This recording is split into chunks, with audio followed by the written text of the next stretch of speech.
Good morning, everyone. Please excuse the view behind me. I just looked for shady spots this morning, and this is the only one available, at least at this hour. It's probably 9 a.m. I recently received a question via messaging on YouTube from a viewer who asked this question, and I think it warrants a little bit more time than what I could give in a simple response in the message area. And that is, he was wondering how long it took me to get used to the noises here, as in the roosters, the dogs, etc. And I might suggest that I think, as far as the roosters are concerned, I was raised on a little mixed farm in Canada, and up till age 13. And so I got well acquainted with roosters, who used to chase me as a little infant around the yard. And they seemed as tall as I was at that point. And when you get accustomed to something, it tends not to bother you in later years. So I think I attribute that experience to me coping with the noise from roosters here. And right now, it's very nice and quiet, but I'm sure in previous videos you heard them. This neighbor right behind me has one. The neighbor in the very expensive home next door has one. I mean, there's roosters everywhere. In the last place I lived in Mindanao, there had to have been a couple dozen, I mean, quite close. And they start at 3 a.m. I can set my clock to one particular one in both places. Of course, this one here, he tried starting at like 1:30, 2 o'clock, and maybe the owner shut him down. But I don't know what happened, but he stopped. Whether he's inside the house or out, I couldn't tell you that. He's outside in the daytime. Maybe he's fed up right now and just relaxing or sleeping, who knows. But that can be quite an adjustment, or some people, it just bothers for an indefinite time period. So it's hard to say just how tolerant you can be as it relates to roosters. So again, I've adjusted to that quickly because of past experience on the farm, and we had chickens all year round and roosters. So and yeah, I hear them. It's not like I don't hear them. I wait at 3 o'clock. I hear one. If I'm not sleeping soundly, and then I think, yeah, okay, so it's about 3, so I can sleep a little longer. I don't know if you can get, oh, there we go, this one over here. I don't know if you can get adjusted to it. It depends on your personality. Again, it's a mindset, I believe. That's just a habitual thing with the roosters, right? They're perhaps trying to control their area, and they want every other rooster to be quite aware that that particular area is taking. I can't put my mind in a rooster's head for sure, nor would I want to. But I think it's a mindset, just a mindset, and after a while, you just grow accustomed to it. As I say, I'm speaking not from that perspective, but from the perspective of having been raised on a farm. So I don't mind. It doesn't bother me. Now dogs, that's another question. Yes, we had one dog on the farm. Hardly ever barked unless people were coming up into the yard. He was a very good watchdog. Nothing came into the yard without our approval. And it's a farm, it's a farmstead. So dogs were sparse and far between, half mile, between dogs. But here, they run rampant. There's no birth control. There's no control of any sort. There's no licensing for dogs. They wander around aimlessly.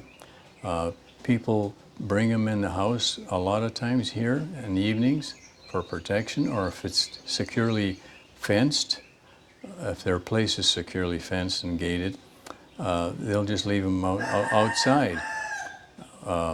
Now, these dogs you see outside, I can't speak for the ones inside, but the ones outside wandering around are shamelessly undernourished. And it's very sad to see. They have skin diseases, hairs, I mean, it's falling out, or it's just pretty pathetic.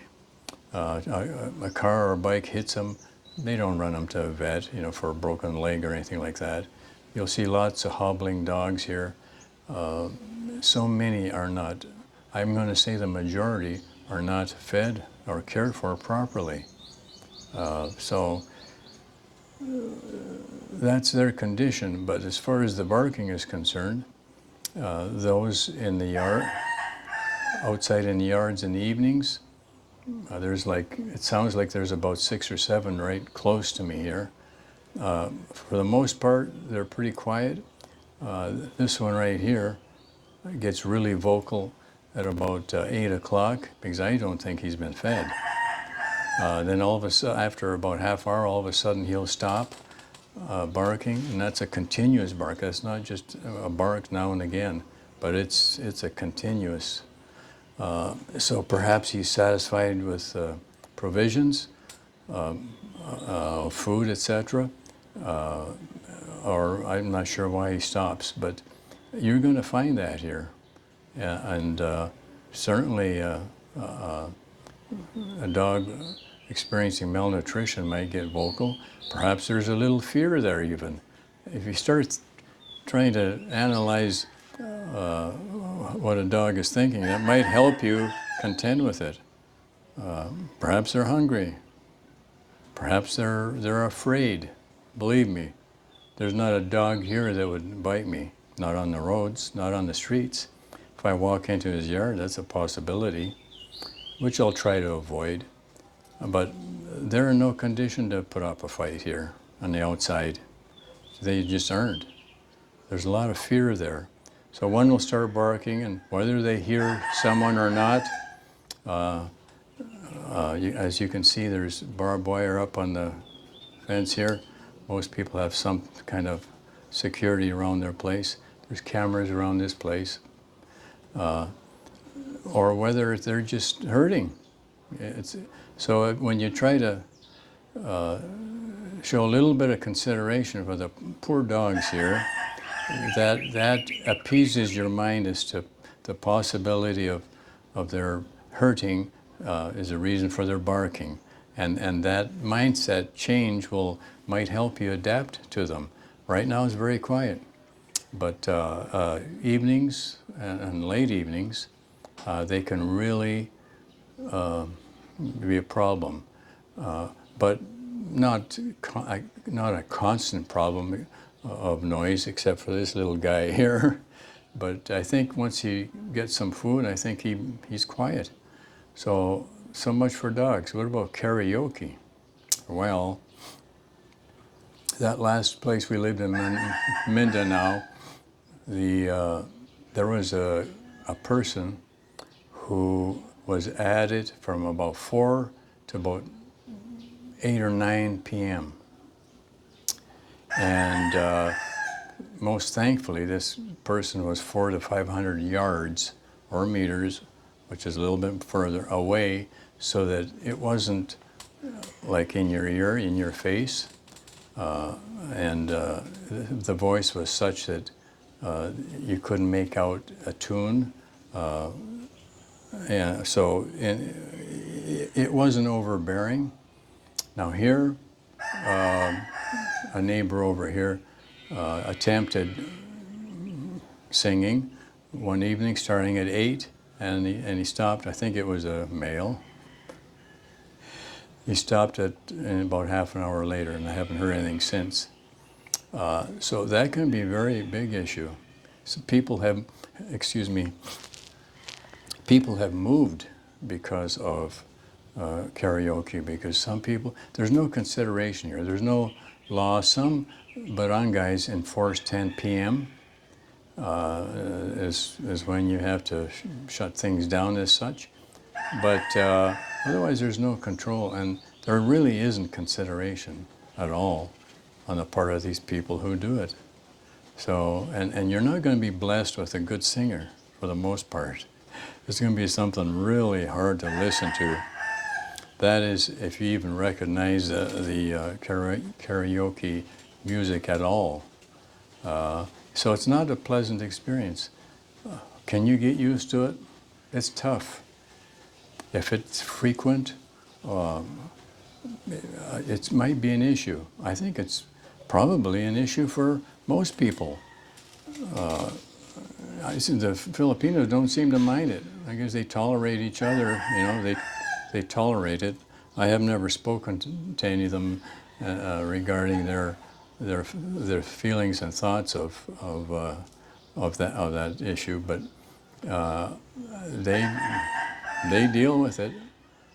For us, it's a little different, but it is something that I don't know if you can get used to, but you might just consider moving. Most places are 1 year lease. You can go for month to month or 6-month lease, but most places to rent are 1 year, and they ask for the first month, the last month, and as much, and of course a month's security, as much as 1 month security. And it's important to, speaking of renting, it's important to know or get a good feel of your lessor, the renter, because a lot of people have not received, when they have left, they have not received their security deposit. Their place wasn't even checked, and they just wouldn't give it back. Whether the manager just pockets it, or they split it with the owner, or whatever. But be careful of who you rent from in that case. And you could, before you commit to a rental, go back there at different times of the day. Measure the noise. Measure whether it's dogs or the number of dogs in the street. Will give you kind of an idea as to what you're going to be facing. Because that's kind of a giveaway as it relates to dogs. Now this area here, all the houses are pretty much fenced and gated. And when you go for a walk, you'll know where the dogs are. And that's pretty much every house. But again, dogs are very outgoing and brave in their yard, but put them outside, and when they meet your eyes, they're looking at you sideways and moving on the other side of the street. They're fearful. So I think that pretty much covers the noises. Traffic, if you're in a place where there's a lot of traffic, that might bother you. The traffic might be consoling to you because somebody else is living and they're moving around, and it might be just part of the atmosphere you might appreciate. I'm way far from traffic, although in the middle of the city. I'm just at the end of a development. The odd motorbike comes through here, neighbors coming home or leaving. It's very quiet. Garbage man was here 9 a.m. or so once a week. So traffic isn't an issue for me, which is nice. But dogs and roosters, can't avoid them, my friends. Unless you're in Makati, in a downtown Manila area, the progressive part of the town, or in the city like Cebu in a condo, you're not likely to hear them.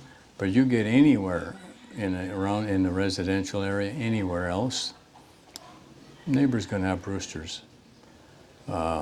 So can you get used to it? Can you adjust? I think you can. Again, it's mindset. I mean, this place, the Philippines, period, there's a lot to turn a person off, actually, very much. But it's a mindset. To me, the positives outweigh the negatives. And it's a more laid back atmosphere, which I appreciate. I'm trying to enjoy, trying to feel retired, but otherwise, so much for noises. I want to speak of smells for a little bit. When I first came to the Philippines in 2018, there was a definite odor that it wasn't exactly pleasant. And I think that's, for the most part, all the pollution, because even though these vehicles have, I think they have pollution control systems installed in their vehicles, but like the jeepneys just really blow smoke. And in the cities, you're going to get jeepneys, you're going to get trikes, motorbikes. All that pollution, I think, is what really smells.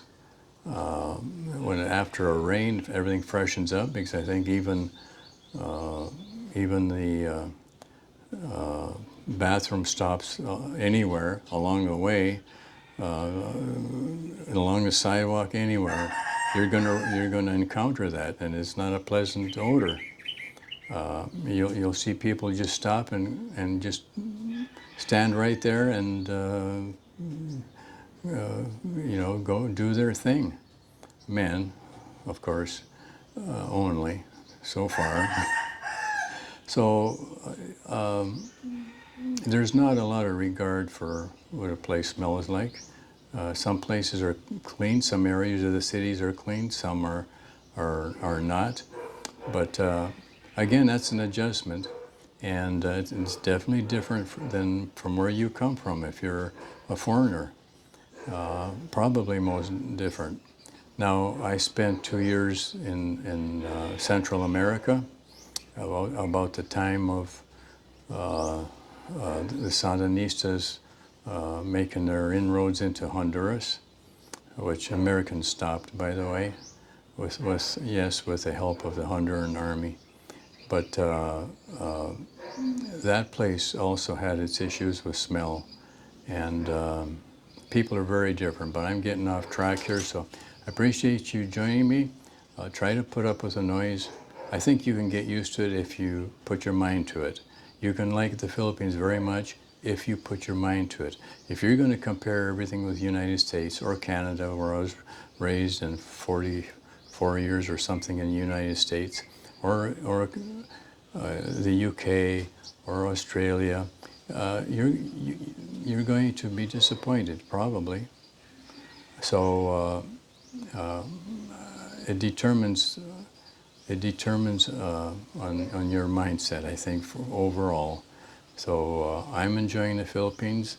I'm going to stay here as long as I'm able to, and I hope if you're intent on coming here, you'll also enjoy it as well. So I appreciate you subscribing, viewing, and until next time, take care. Bye now.